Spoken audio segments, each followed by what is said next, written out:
So this is a map, aerial view of Nashville in the 1880s, and what you see here is kind of the downtown area of Nashville with the state capitol here, and you can see some railroad infrastructure that we have, and then the Cumberland River as it flows through downtown. And what you're seeing is a lot of, if you look along the riverfront, a lot of smokestacks that are kind of spewing out very black smoke, and they're located primarily, there's a lot of them along the riverfront, all along the riverfront. Of course, you can see them along the railroad tracks as well.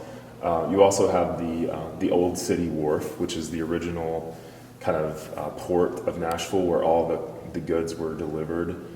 And, I mentioned historically there's a couple factories located along the river. There was a meatpacking plant. The Newhoff meatpacking plant is located here.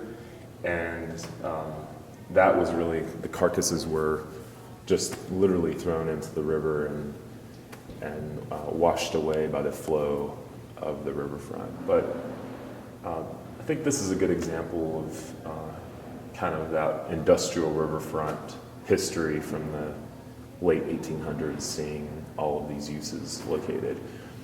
Most of that now is still located along the eastern side of the river in downtown Nashville.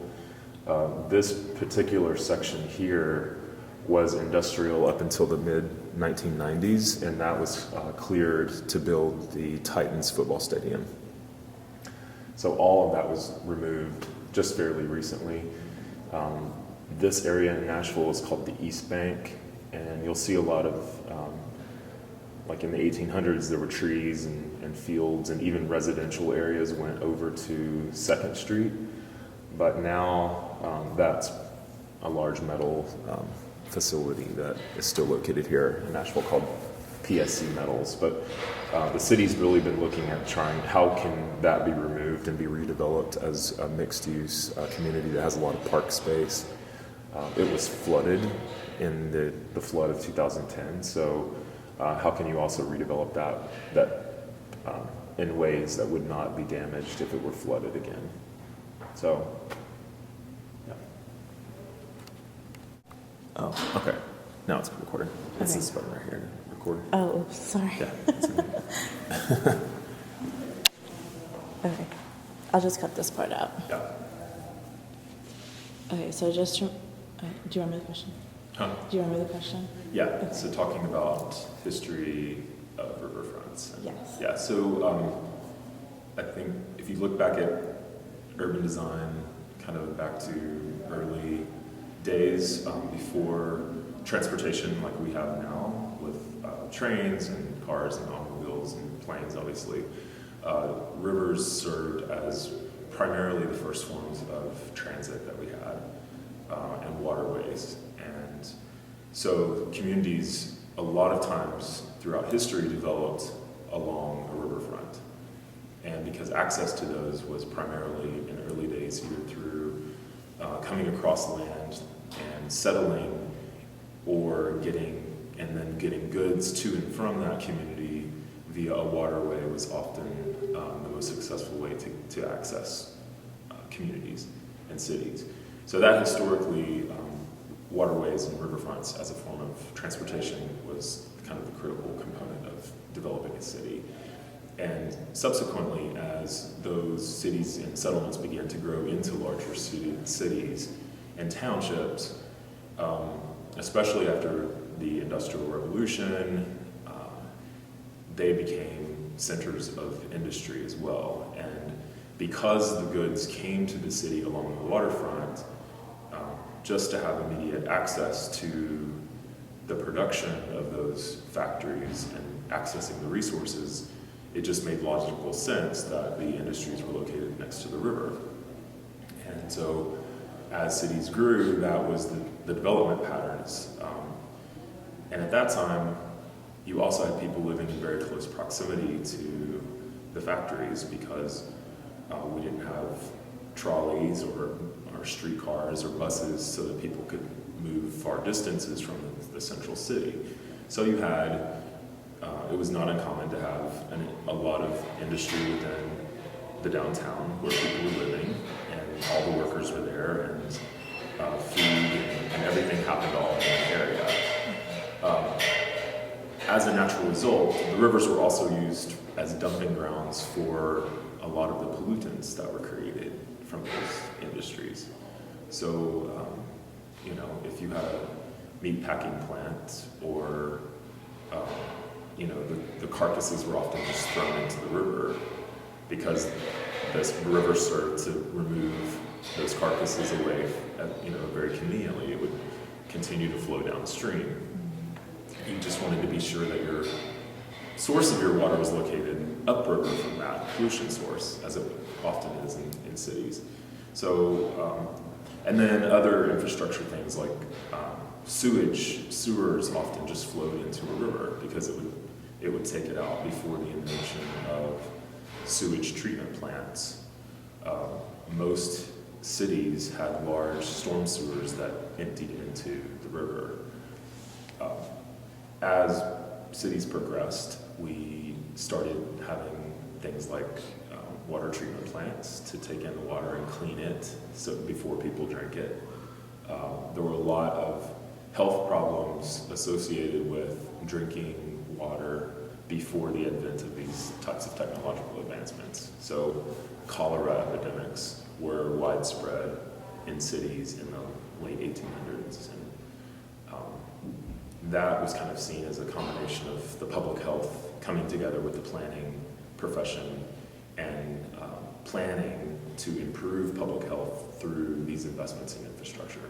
So that's where we got water treatment, that's where we got sewage treatment systems, and infrastructure was built so that sewage did not flow directly into the river, but it was taken to a centralized treatment facility to treat the water before it was released back as cleaned water back into the river. Obviously, things like the 1960s, we saw the Clean Water Act, Clean Air. Those things were done to help improve the quality of water and air from these factories that were spewing, into the air and water. So there have been a lot of improvements. If you look back at cities, Chattanooga, for instance, was the dirtiest city in the country in the 1970s. It had the worst water pollution in the river, the worst air pollution. Now it's considered one of the cleanest cities in the country because they've done a lot to try to change that. So that's kind of a glimpse historically of how waterways have served as that function. So, aside from like the health effects in the Cumberland River, of clean water and things like that, like what has sparked sort of like this revolution towards people wanting to access the water in more recreational ways, like you were saying earlier? Yeah, I think it's just maybe it's a combination of people. I think a lot of different things, like visiting other cities that have really celebrated their riverfronts and then kind of coming back home and saying, why do we have this industrial riverfront? We'd like to see that changed. As parks and greenways become more prominent, people just kind of want to see more of that happen in the city. And I think also the health, as the water quality has improved, you've seen a lot of improvements to wildlife and that connection that people have to wanting to see that. So I don't know, I think there's a lot of different things on why we're kind of turning back to our riverfront, but it mostly I think is based on the fact that we've seen a transition of those uses going away from the waterfront as they can be located. Because we have better transit and the interstates, we no longer rely on the waterfront as much as we used to for these industrial uses. So those property owners have relocated voluntarily because they may have access to an interstate or other types of transportation, so those properties were available, and people started to recognize that they're higher valued as being redeveloped as either residential use or office use because of the views.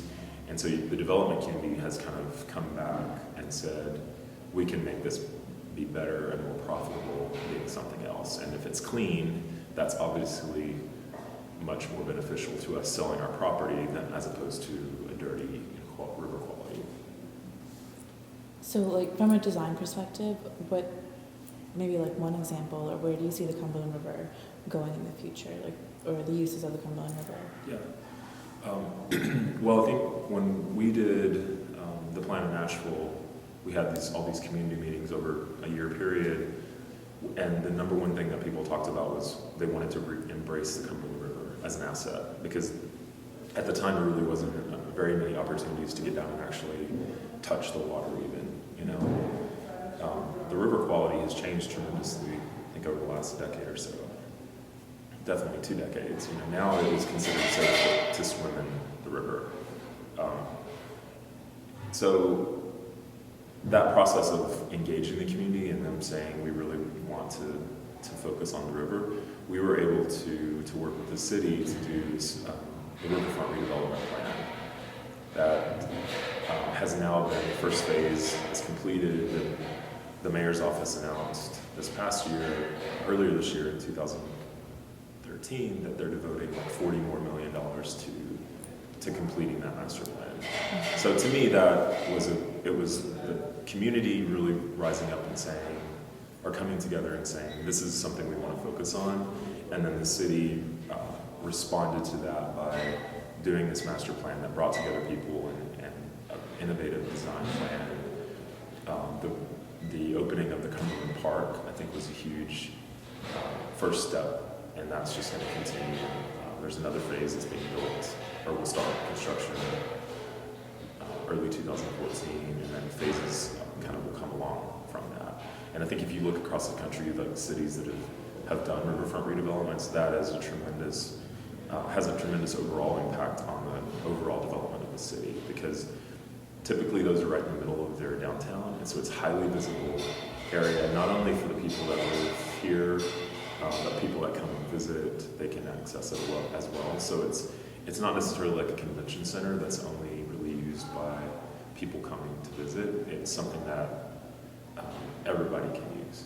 And to me, it's just one of the best spent types of city investments you can do is community uses along the riverfront really have a tremendous value in impacting the city.